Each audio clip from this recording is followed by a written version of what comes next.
ప్రతి ఒక్కరిని ఆదుకుంటాం. నిన్న ఇందాక మనం చెప్పినట్టుగా రేవంత్ రెడ్డి కొన్ని చోట్లకు వెళ్ళి వాళ్ళతో అంటున్నారు అన్నమాట. చూద్దాం.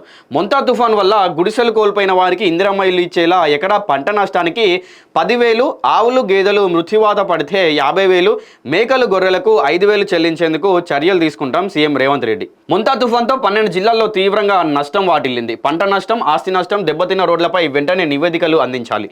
వరద బాధితులకు తక్షణ సాయం కింద 15,000, మృతి చెందిన వారికి 5 లక్షల ఎక్స్గ్రేషియా, ఎకరా పంట నష్టానికి 50,000 చెల్లింపు.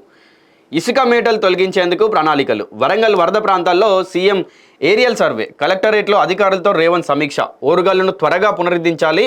అధికారుల్లో సమన్వయ లోపం వరంగల్ వరదల్లో స్పష్టంగా కనిపించింది. సో అధికారుల్లో నిజంగా కూడా సమన్వయ లోపం కనిపిస్తూ ఉంది. వాళ్ళ ఇంకా ఇలాగే వ్యవహరిస్తే కఠిన చర్యలు తప్పవు అని చెప్పి సీఎం రేవంత్ నిన్న అంటా ఉన్నారు. అసాధ్యులను సుసాధ్యం చేసిన మహనీయుడు పటేల్ దేశాన్ని ఏకం చేశారు మోడీ అంటా ఉన్నారు. కాంగ్రెస్ చేసిన తప్పు వల్లే కశ్మీర్లో కొంత భాగాన్ని పాకిస్తాన్ ఆక్రమించింది.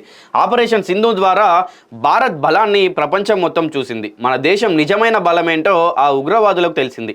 ఉక్కు మనిషి సర్దార్ వల్లభాయ్ పటేల్కు ప్రధాని నరేంద్ర మోడీ నివాళి. పటేల్ జయంతి సందర్భంగా ఏక్తా దివస్ను పురస్కరించుకొని ప్రత్యేక పరేడ్ ఏర్పాటు. ఆకట్టుకున్న సైనిక దళాల కవాతు. తెలంగాణలో 8 మంది ఐఏఎస్ల బదిలీలు. అభివృద్ధి సంక్షేమ పథకాల ప్రత్యేక కార్యదర్శిగా సవ్యసాచి ఘోష్, గిరిజన సంక్షేమ శాఖ కార్యదర్శి కమిషనర్గా అనితా రామచంద్రన్కు అదనపు బాధ్యతలు.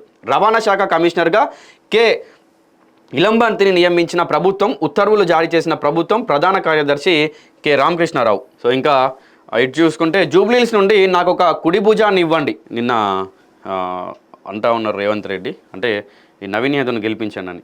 సెంటిమెంట్ కాదు, జూబ్లీహిల్స్ అభివృద్ధి కావాలి. అభివృద్ధి కోసం నవీన్ యాదవ్ను గెలిపించండి. మీ సమస్యలు పరిష్కరించే బాధ్యత నేను తీసుకుంటా. ఎమ్మెల్యేగా నవీన్ యాదవ్, మంత్రిగా అజారుద్దీన్ మీకు అండగా ఉంటారు. 10 ఏళ్లు దోచుకున్న దోపిడీ దొంగలు ముసుగు వేసుకొని జూబ్లీహిల్స్ వస్తున్నారు, జాగ్రత్త. జూబ్లీహిల్స్లో కాంగ్రెస్ అభ్యర్థి నవీన్ యాదవ్కు మద్దతుగా ప్రచారంలో సీఎం రేవంత్ రెడ్డి. నిన్న జరిగినటువంటి రోడ్ షో జరిగిందన్నమాట. ఈ నవీన్ యాదవ్ది కూడా కొన్ని ఏరియాలలో కేబీఆర్ పార్క్ దగ్గర కృష్ణకాంత్ పార్క్ దగ్గర చుట్టుపక్కల ఏరియాలో కూడా అంటే అక్కడ స్టార్ట్ చేశారు.